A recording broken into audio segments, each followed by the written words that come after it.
Hello hi నమస్తే అండి. ఈరోజు మాకు లంచ్లోకి క్యాబేజీ కర్రీ చేశాను నేను. వితౌట్ టమాటోస్ క్యాబేజీ కర్రీ చేశానండి. చాలా బాగుంటుంది ఇలా దగ్గరికి చేస్తే క్యాబేజీ కర్రీ చాలా బాగుంటుంది. రోటీలోకైనా రైస్లోకైనా చాలా బాగుంటుంది, టేస్టీగా ఉంటుంది. ఇలా దగ్గరికి రావాలంటే మాడకుండా మనం వండే బౌల్ మీద కానీ కళాయి మీద కానీ ఒక ప్లేట్లో వాటర్ పోసి దాని మీద పెట్టేసి చేస్తే మాడకుండా చక్కగా మగ్గిపోతుందండి. చాలా దగ్గరకు అవుతుంది, చాలా బాగుంటుంది.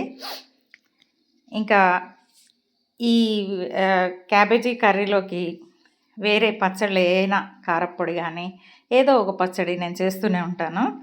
దీనికి కాంబినేషన్గా అవి పెట్టుకొని తింటే ఇంకా చాలా బాగుంటుంది, అదనపు టేస్ట్ వస్తుంది. మీరు ఈ క్యాబేజీ కర్రీ ఏ ఏ ఏ స్టైల్లో చేస్తారో కామెంట్స్లో పెట్టండి, నేను కూడా నేర్చుకుంటాను. చూడండి చాలా బాగుంటుంది ఈ కర్రీ. ఎవరైనా నా వీడియో కొత్తగా చూసేవాళ్ళు ఉంటే ప్లీజ్ లైక్ చేయండి, సబ్స్క్రైబ్ చేసుకోండి, నన్ను సపోర్ట్ చేయండి. ఈ వీడియో మీకు నచ్చినట్లయితే లైక్ చేయండి, సబ్స్క్రైబ్ చేసుకోండి.